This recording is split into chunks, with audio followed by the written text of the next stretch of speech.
autoridade para governar. Passaram-se os tempos, eu não sei se um dia ou se 1000 anos, sendo que para Deus 1000 dias é como um ano, um dia é como 1000 anos e vice-versa. E Deus resolveu criar uma companheira adjuntora para colocar ao lado de Adão. Anos se passaram, talvez dias, e aquele a qual era um ser esplêndido, glorioso, a qual Deus havia criado para o louvor da sua glória, que outrora tinha o nome de Lúcifer, que agora havia caído sobre a face da terra, agora estava olhando e pensando consigo: como farei para destruir a criatura a qual o Senhor, o Criador, o Eterno, colocou sobre a terra e nesse jardim?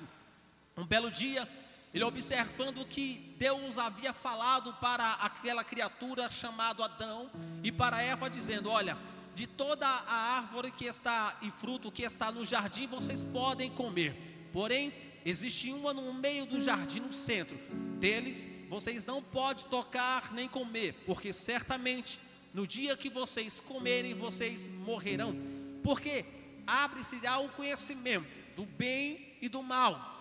Então, dada esta palavra, aquele que era opositor ao Criador, ele chega diante da mulher e diz assim: olha, é bem verdade que o Eterno disse a você, que se você tocasse ou comesse do fruto que está no meio do jardim, vocês seriam como Deus. E no coração da mulher, ou na audição da mulher, aquelas palavras entrou e desceu para o seu coração, e ela come do fruto proibido da árvore, ou do fruto que estava no meio do jardim, e ela diz para Adão: Adão, come deste fruto. E a Bíblia diz que Adão, dando ouvido à voz da mulher, a Bíblia diz que aquilo a qual Deus havia determinado, que seria eterno, que a morte não alcançaria, porque a morte não fazia parte até então da vida do ser humano, passou a existir. A Bíblia diz que por meio de um homem a morte entrou no mundo, o pecado entrou no mundo. Mas a mesma Bíblia também diz, só para ouvir você dar uma glória a Deus, que por meio de um homem veio a salvação a toda a humanidade, Jesus Cristo, o Filho de Deus.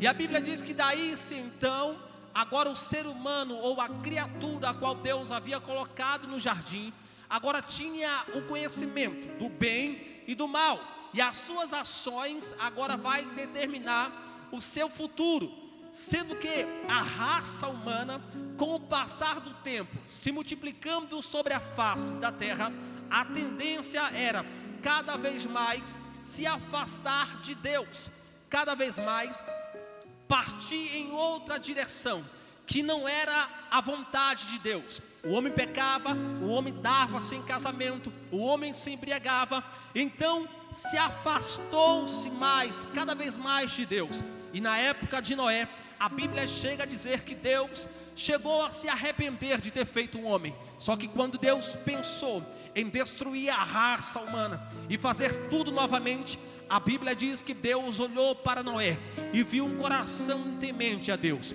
Quero crer eu que a Bíblia não diz, mas eu penso que Deus, olhando para Noé, viu que Noé teve conselho de um antepassado. Talvez Adão trazia no seu coração um arrependimento de ter desobedecido à voz de Deus, e Adão passou isso para as gerações que viriam depois dele. E Noé, como sendo da linhagem de Adão, pegou essas palavras e disse: como era bom quando o meu avô Adão contava as histórias do Deus que fez os céus e a terra, do Deus que descia no jardim.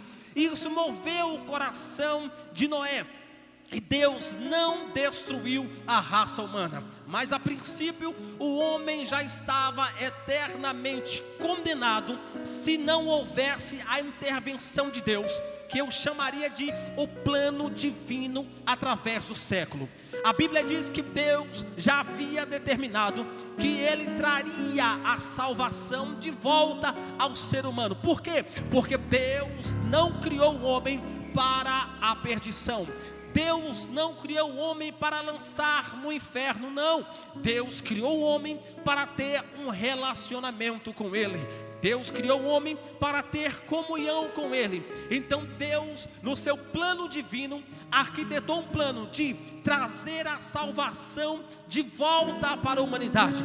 Porém, olhando Deus nos anjos, viu que os anjos não eram capazes de fazer o homem se converter ou se arrepender dos seus pecados. Porém, o preço era caro, e o preço do pecado, se o salário do pecado era a morte, para trazer a salvação à raça humana, teria que ser um preço de sangue. Haja visto aqui na cultura judaica, para a remissão de pecado, teria que se trazer uma oferta de bode, de pássaros, para que pudesse oferecer. Anos após anos, essa oferta era repetida todas as vezes que alguém cometia um pecado, levava uma oferta até o sacerdote para oferecer diante de Deus, para perdoar os seus pecados. Porém, Deus já havia tido um plano que traria alguém para a remissão do pecado de toda a humanidade. Essa remissão não se repetiria, porque seria uma remissão eterna. Se os anjos não eram capazes, os anjos caídos muito menos, Deus havia no céu feito uma reunião. E eu lembro e penso que Isaías 6 é uma visão que Isaías está tendo, uma visão nos céus, e ele vê Deus reunido com os anjos e arcanjos e querubim e todas as hostes de anjo, e Deus está fazendo uma pergunta dizendo: e agora, a quem enviarei e quem há de ir por nós? A Bíblia diz que na terra não havia ninguém, debaixo dela também não. De repente, à direita de Deus, levanta-se alguém e diz assim: eis-me aqui, envia-me a mim. As palavras de Isaías, você tem que entendê-la e absorvê-la de uma forma profética. O profeta representava o porta-voz de Deus.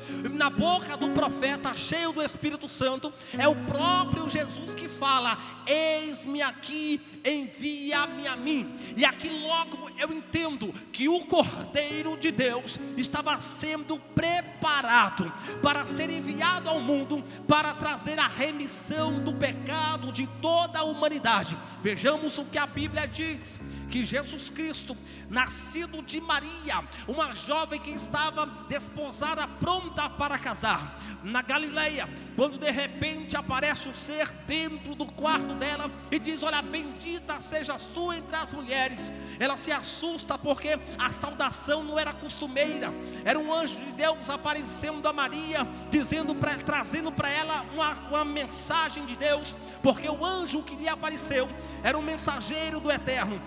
E a Bíblia Sagrada diz que quando ela olha e vê a saudação diferente, ela pergunta: por que esta saudação? E ele diz para ela: olha, eu vim trazer uma mensagem do Deus Todo-Poderoso, e a mensagem é que você foi escolhida entre todas as mulheres para trazer dentro do seu ventre aquele que vai salvar a humanidade, aquele que vai salvar o ser humano do seu pecado. Ela era uma moça, estava pronta para casar. Na cultura judaica existia uma lei que, se a mulher fosse pega no ato de adultério, morreria por apedrejamento. Mas ela não questionou, ela não retrucou, ela apenas disse: que se cumpra em mim a vontade do Senhor. Com aquelas palavras, o anjo volta para o céu. Agora ela tem um problema para conversar com o seu futuro marido, chamado José. Como ela vai explicar que ela agora está grávida, está cheia, e aquilo que está sendo formado dentro do seu ventre é obra e graça do Espírito Santo de Deus? Agora ela tem um problema, mas Deus, quando quer operar um milagre, Deus não deixa dúvida. Ele vem, realiza e confirma aquilo que Ele falou. Deus mandou o mesmo anjo aparecer a José e disse: José, não temas em receber Maria por tua companheira, porque o que nela está gerado é obra e graça do Espírito Santo de Deus. Agora veja bem, casou-se José e Maria, nasceu Jesus, e a Bíblia diz que quando ele nasceu, ele era o próprio Filho de Deus dentro do ventre da Maria. E quando ele nasce, ele vai crescendo e sendo cheio do Espírito Santo de Deus, porque tinha uma missão. É verdade que dentro daquela criança era o Eterno que habitava ali, mas isso não lhe impedia de ter todas as necessidades de uma criança comum. Ele era Deus, mas era Deus dentro de um corpo de barro, era o próprio Deus dentro de um ser humano pequeno que está crescendo e precisa conhecer as Escrituras. Isso eu estou falando como ser humano, porque como Deus, Ele é eterno, é poderoso, é onisciente, onipresente, onipotente e sabe todas as coisas e está aqui nessa noite. Então a Bíblia diz que ele vai crescendo em graça, em obra e conhecimento. E quando vai chegar um certo tempo, apenas com 30 anos de idade, a Bíblia Sagrada diz, Basílio, que João Batista, seu primo, estava batizando à beira do Rio Jordão. E quando ele estava batizando, João chamava fariseu, João chamava saduceus, João chamava toda a Judeia e Galileia. João pregava o batismo de arrependimento à beira do Rio Jordão, mas mesmo na beira do Rio Jordão, a Bíblia diz que toda a cidade e circunvizinhança ficavam vazias para ouvir João pregar, porque toda a cidade vai até o Jordão para ouvir João pregar, porque a mensagem de João era uma mensagem verdadeira, era uma mensagem pura, era uma mensagem poderosa, era uma mensagem que tocava ao coração do povo.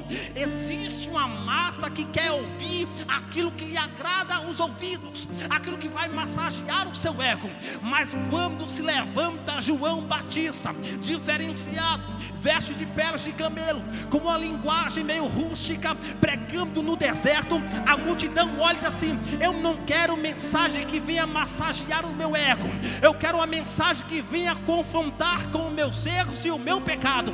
Eu venho nessa noite como profeta de Deus dizer para você uma coisa: ainda na Assembleia de Deus do Brás existem profetas e pregadores que ainda pregam a palavra cristocêntrica. Aqui não tem massageador de ego, aqui tem pregador da palavra de Deus, a palavra que levanta, a palavra que restaura, a palavra que cura. Se você veio a ouvir esta palavra, levante a sua mão e dê glórias ao nome do Todo-Poderoso que está aqui nessa noite.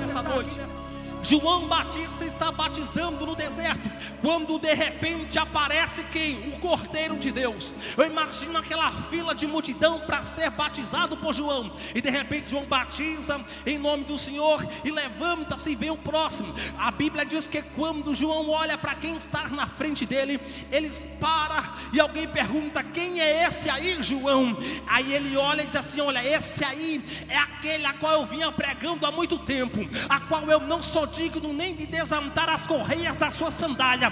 Esse é aquele que eu vos disse: eu batizo com água para arrependimento, mas este vos batizará com Espírito Santo e com fogo.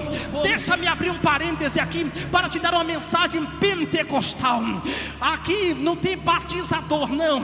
O único que batiza aqui é o Espírito Santo, e quando ele batiza, ele não batiza para você falar a língua do peru, não. Quando ele batiza com fogo, é línguas estranhas, é crente levantando a mão, batendo o pé, porque o batizador com fogo está aqui nessa noite. Então levante a mão e adore ao Criador dos céus e da terra. Nós vamos chegar lá. Estou fazendo apenas uma introdução da mensagem para chegar lá. A Bíblia diz que João batizou ele.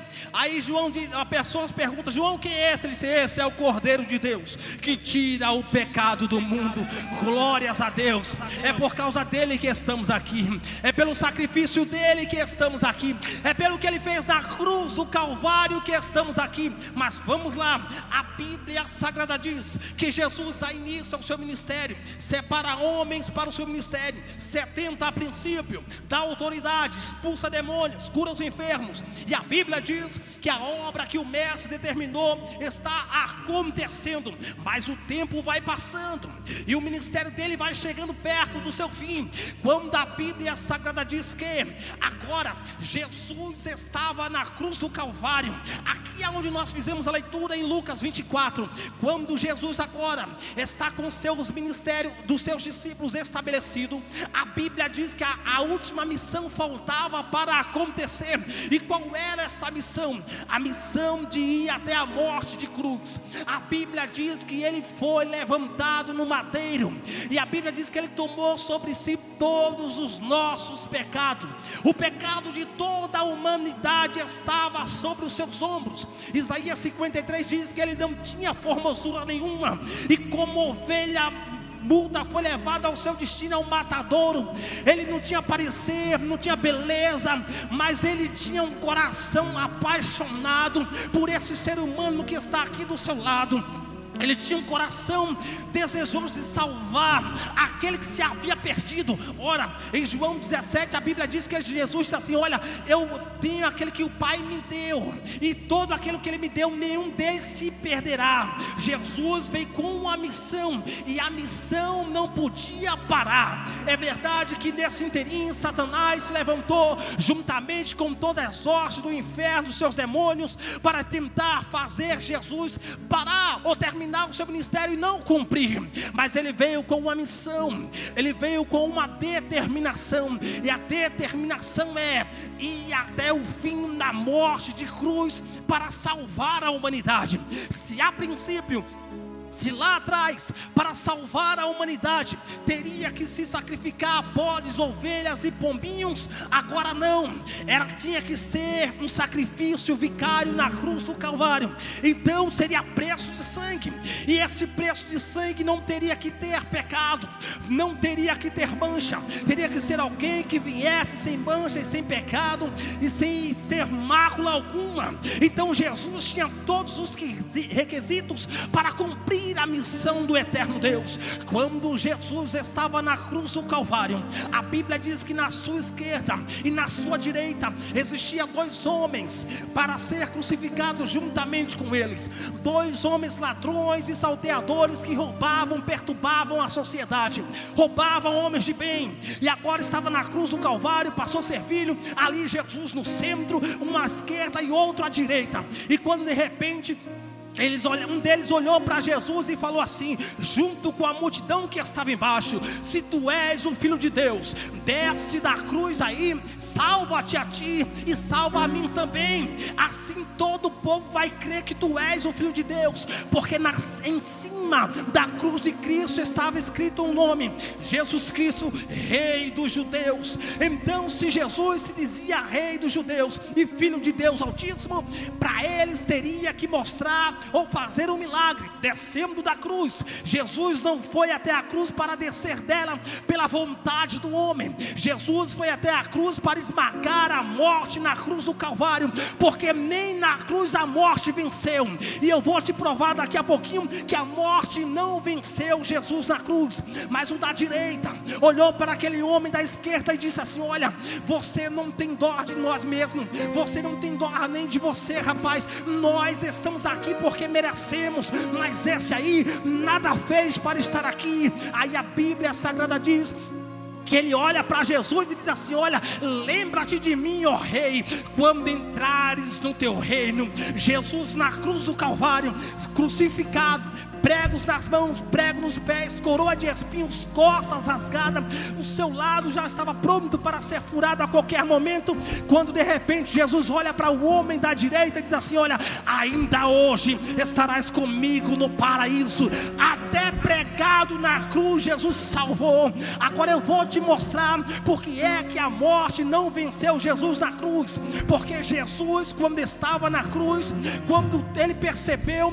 que a missão já estava sendo cumprida, a Bíblia Sagrada diz que ele olha para o céu e diz: Pai, está consumado. No original Jesus brada e diz tetelestai, que na tradução quer dizer: Pai, a missão que tu me deste está cumprida. Na tua mão eu entrego o meu espírito. A morte não venceu ele, Basílio, foi ele que entregou o espírito ao Pai. A morte disse: eu vou ali no Monte Gólgota, eu vou buscar 3 pessoas lá.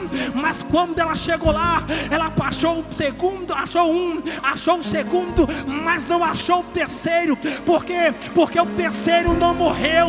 O terceiro entregou o espírito ao Pai. O terceiro não era pecador, o terceiro era santo, o terceiro não era homem comum, o terceiro era o Rei dos Reis e Senhor dos Senhores. Então adore a Deus.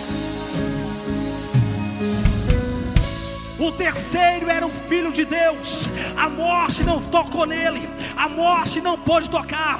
Mas a Bíblia diz que quando Jesus entregou o seu espírito ao Pai, a Bíblia Bíblia diz que Jesus tinha uma missão a fazer.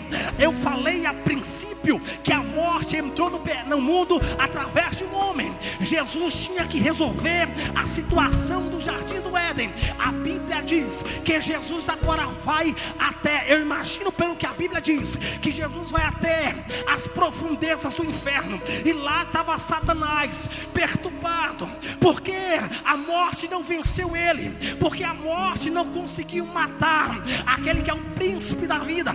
Então em Apocalipse diz que Jesus chega diante de Satanás e da morte e do inferno. Ele olha para Satanás, já viu uma promessa em Gênesis 3:15, que nasceria um que esmagaria a cabeça da serpente. Agora em Apocalipse, a Bíblia diz que ele chega diante da morte e do inferno e diz assim, olha, ele olha para a morte e diz: ó morte, aonde está a tua vitória? Onde está o teu agrilhão? Aí ele vem e diz assim: me dá a chave, eu quero a chave da morte. A morte não tem mais poder para matar quem quer.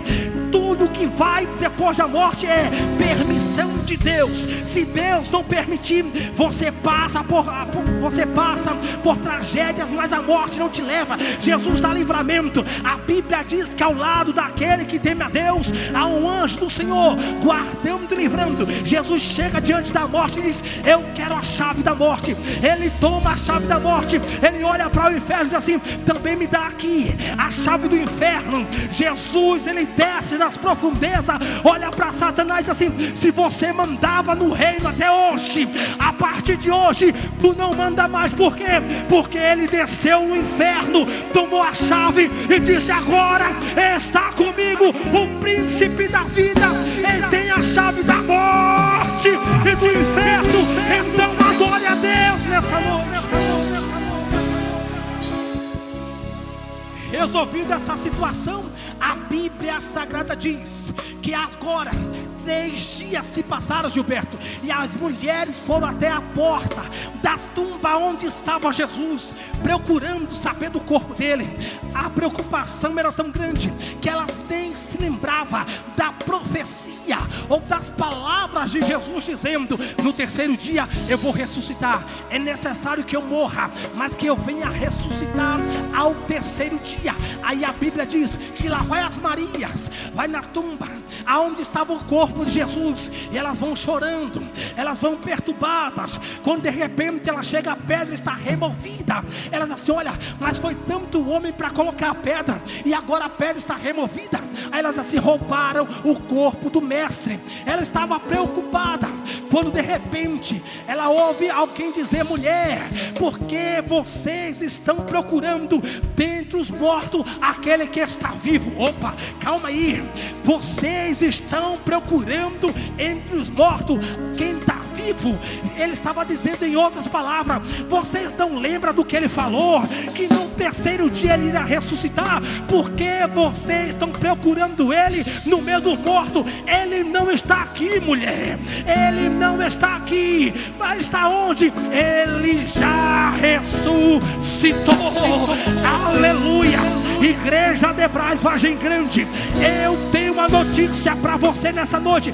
Eu sei que você sabe, mas eu quero te lembrar, eu quero te motivar, eu quero te instigar a dar glória. Ei, o seu Jesus não está preso na cruz. O seu Jesus não está na tumba em Jerusalém. O seu Jesus ressuscitou.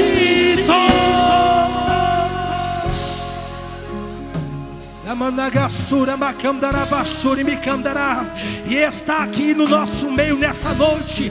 Ele está vivo. Vamos lá, vamos provocar o irmão que está ao seu lado. Acorda o irmão, porque ele está dormindo. Olha para seu irmão e diga assim: irmão, ele não está morto. Diga para ele: ele está vivo, está vivo, está vivo, está vivo, Basílio, está vivo, pastores. Ele está vivo. O meu Jesus está vivo. O seu Jesus está vivo. É por isso que a morte não te toca. É por isso que você passa por prova, passa por fornalha, passa por mar vermelho, mas ele não te mata, as águas não te afogam, o fogo não te queima. Sabe por quê? Porque quem morreu para te salvar anda contigo lado a lado, dizendo: não para, não para, não para. Jesus está vivo, está vivo, está vivo, está vivo. Então adore a ele aí. Oh glória. Oh glória, oh glória, aleluia, aleluia. Jesus está vivo. Aí as mulheres se desesperaram, voltaram para o cenáculo dizendo: olha, Jesus está vivo. Aí lá vai Pedro correndo, olha na tumba, Jesus não está na tumba. Aí no caminho de Emaús, vai 2 discípulos, eles vão conversando entre eles. A tristeza bateu, Basílio, sabe por quê? Porque eles saíram de Jerusalém antes do 3º dia. Aí eles saíram de Jerusalém, e a conversa entre eles é acerca do grande evento que aconteceu em Jerusalém. E o maior evento que aconteceu foi a morte de um nazareno, a morte de um galileu. E ele vai andando no caminho de Emaús, triste, cabeça baixa, e vão conversando: rapaz, nós seguíamos o galileu, nós era discípulos do nazareno, ele falou que ressuscitaria ao 3º dia, mas saímos de lá e nada aconteceu. Aí de repente se aproxima, como de quem não quer nada, um homem do lado deles dois e pergunta: do que vocês estão falando? Sobre o que vocês estão conversando? Aí eles dizem assim: olha, nós estamos falando acerca de Jerusalém. Da onde você é mesmo? Não sabe o que aconteceu em Jerusalém? Aí Jesus diz: não, conta para mim. Aí eles vão dizendo: olha, aconteceu que em Jerusalém mataram um homem. Ele era bom, ele curava, ele ressuscitava, multiplicava pães e peixes, ele curava os cegos, curava aleijado. Mataram ele, era um homem bom, ele tinha uma promessa que ressuscitaria, mas nós saímos de Jerusalém e ele não ressuscitou. Agora estamos indo para nossa casa triste, cabisbaixo, porque quem sai de Jerusalém e volta para Emaús, volta triste, volta decepcionado, volta cabisbaixo. Mas no caminho de Emaús, Jesus vai encontrar com ele. É por isso que você às vezes sai de Jerusalém, vai para o mundão aí fora, aí fica triste, desanimado, cabisbaixo, sem alegria na alma. Aí de repente o Galileu aparece do teu lado e começa a conversar contigo. Teu coração vai queimando, vai ardendo, ele vai falando e você vai ardendo o coração, e você começa a sentir falta de Jerusalém. Porque quem sai de Jerusalém antes da ressurreição vai e volta triste, mas quem encontra Jesus no caminho de Emaús volta para Jerusalém. E quando volta, a notícia é diferente. Saiu o pastor Servilho de Jerusalém para Emaús, saiu triste, cabisbaixo. A notícia era tristeza, derrota. Jesus não ressuscitou. Mas quando encontrou Jesus no caminho de Emaús, voltando para Jerusalém, eles disseram assim: olha, vamos voltar para Jerusalém. Por que voltar para Jerusalém? Porque no caminho a gente encontrou Jesus. Ele está vivo, está vivo, está vivo, está vivo. Vamos voltar para Jerusalém. E quem a gente encontrar no caminho, o que é que vamos dizer? Vamos dizer que ele ressuscitou.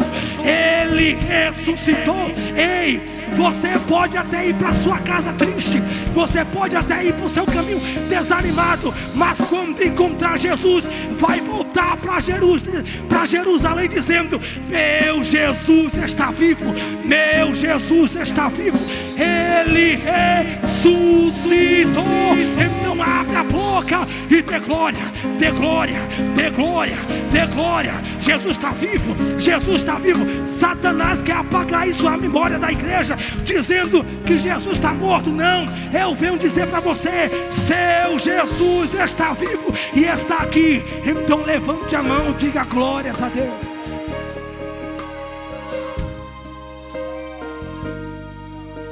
Saiu de Jerusalém antes da ressurreição.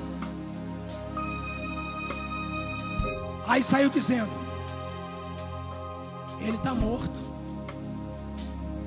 não há mais o que fazer. Já é o 3º dia, ele ainda não ressuscitou.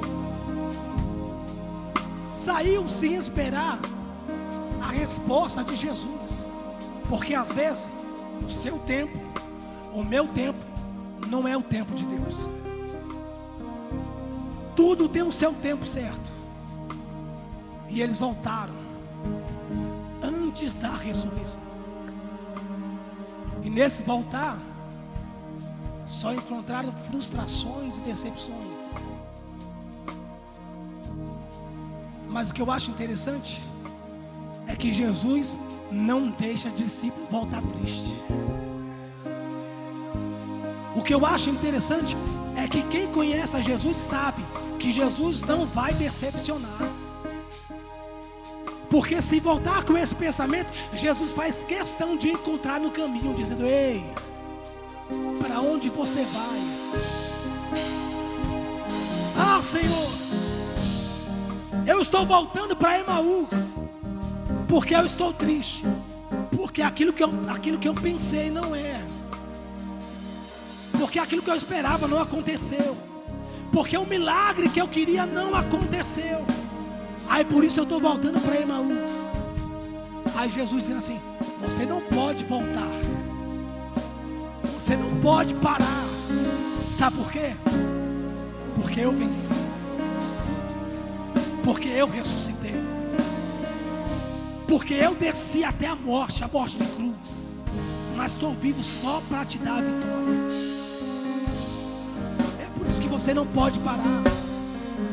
É por isso que você tem vontade de voltar para Emaús, mas Jesus vai te encontrar no caminho e vai dizer assim: ó, Emaús não é mais o teu caminho, você tem que caminhar em direção a Jerusalém.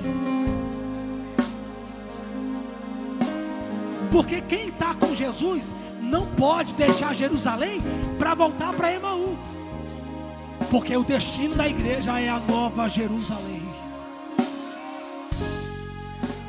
Eu não sei se você está entendendo a palavra profética. Quem anda com Jesus não pode pensar em regressar para Emaús. Quem anda com Jesus tem que pensar: eu vou marchando, sofrendo, chorando, mas o meu destino é até Jerusalém.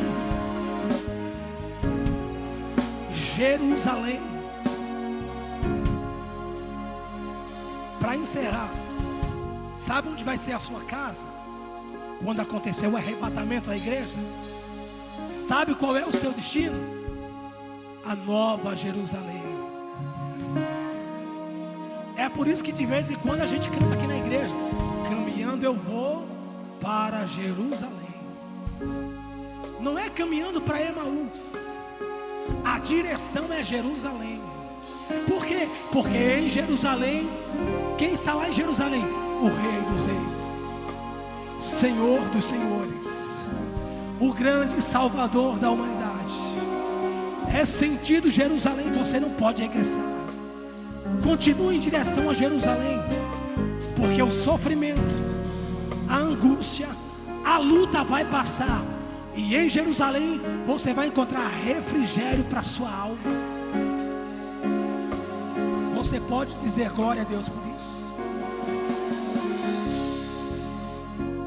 2 discípulos, era apenas 2, mas Jesus não deixou. Ele fez questão de ir. Eu vou para Jerusalém, mas primeiro eu tenho que buscar 2 discípulos que estão regressando para Emaús. E eles estão regressando com uma mensagem. A mensagem que ele está levando não é mensagem de vida, não é mensagem de vitória. O regresso é: voltamos de Jerusalém, mas Jesus não ressuscitou. Aí Jesus disse: não é essa mensagem que eles têm que levar. Qual é a mensagem? Eles têm que voltar lá e dizer: Jesus nos apareceu no caminho e Ele está vivo. Só quem serve esse Deus. Levante a mão, por gentileza, levante a mão. Diga: Deus, muito obrigado pelo sacrifício que fizeste na cruz. Diga: chorando, sangrando, desanimado, mas eu não volto para Emaús. Diga: eu vou caminhando para Jerusalém.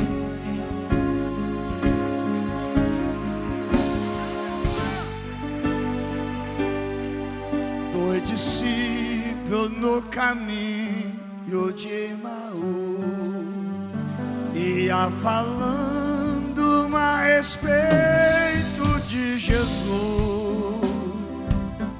O viajante logo se aproximou,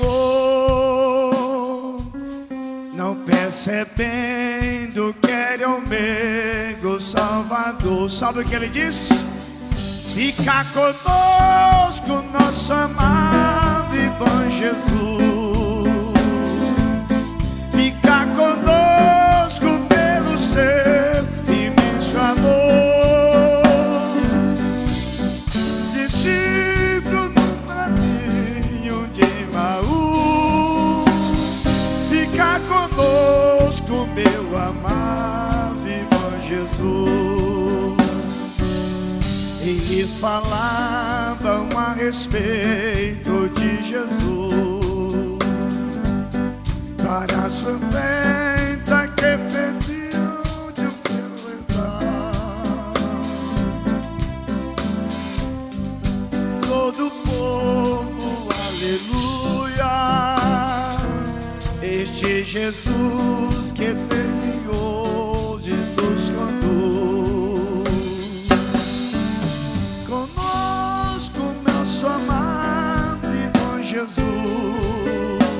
Foi o que eles falaram.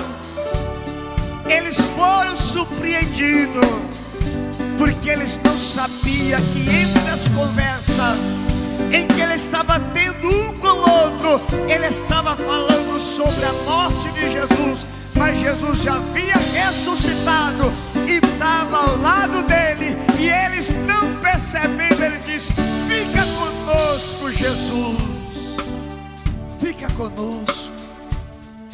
Deus abençoe o Marco por essa mensagem tão maravilhosa, tão bem explicada. Eu quero nesta noite finalizar com uma pergunta. Diante dessas palavras tão maravilhosas, diante dessa explicação do que o Jesus de Nazareno se representa para a sua igreja, para a sua noiva, o amor que ele teve e tem por nós, levou ele à cruz, levou ele à morte, glória a Deus. Mas ele não continua morto, ele não continua no sepulcro. Existe uma lenda, principalmente nesta data, existe uma lenda dizendo que quando Jesus ressuscitou lá do túmulo, quem estava lá era o coelho. É mentira deles, isso nunca existiu. A Bíblia não fala disso. A Bíblia fala que quando Jesus ressuscitou, ele foi visto por uma mulher após a sua ressurreição. Eu quero perguntar: tem alguém nesta noite que quer aceitar Jesus ou se reconciliar com Jesus diante de um Deus tão maravilhoso? Tem alguém nesta noite que quer aceitar ou reconciliar com Jesus? Ele é tão maravilhoso que ele não abriu mão de você, ele não abre mão da tua vida, ele não abre mão das promessas que ele tem feito e que ele já fez na tua vida. No ventre da tua mãe ele já tinha te escolhido, ele não abre mão de você. Glória a Deus. Tem alguém para Jesus? Tem alguém que quer aceitar Jesus ou que quer se reconciliar com Jesus? Há alguém em nosso meio? Que se não tem, que Deus em Cristo te conceda uma outra oportunidade. Nós vamos neste momento finalizar este culto dizendo, para o encerramento deste culto, dizendo que amanhã nós teremos o encerramento da Corafesp, não é isso? Encerramento da Corafesp, aonde se iniciou na sexta-feira, e amanhã será o encerramento. E os irmãos que puderem ir, vão. Ainda conta com a nossa presença, obreiros, obreiras, quem é obreiros, quem não é obreiros, amanhã lá no culto, encerramento da Corafesp lá na sede. Terça-feira teremos aqui oração a partir das 7h30. Teremos oração 7 horas, né? Das 7 horas, das 7 às 8, 1 hora de oração, irmão. Só não ora quem não quer orar. 1 hora de oração. Isso não pesa para ninguém. Foi o mínimo que Jesus perguntou para aqueles que andavam com ele. foi o mínimo, tá? Então, vamos orar. Orar é fortalecimento para a alma e alegria para o teu espírito. Quarta-feira, culto e ensinamento da palavra de Deus, estaremos aqui no nome de Jesus. Sábado próximo teremos o nosso lindo culto, o culto dos varões, no próximo sábado. Eu quero, irmão, o culto com os varões do mês passado, pensa como Deus fez coisas lindas aqui neste lugar. Então quero te convidar para o próximo sábado, às 19 horas, estaremos aqui no lindo culto com os varões raiz de Jessé. Amém? Vocês podem pelo menos dar um brado, irmão, que é para o povo saber que vocês são animados, né? Dá um brado a dizendo amém, né? Glória a Deus.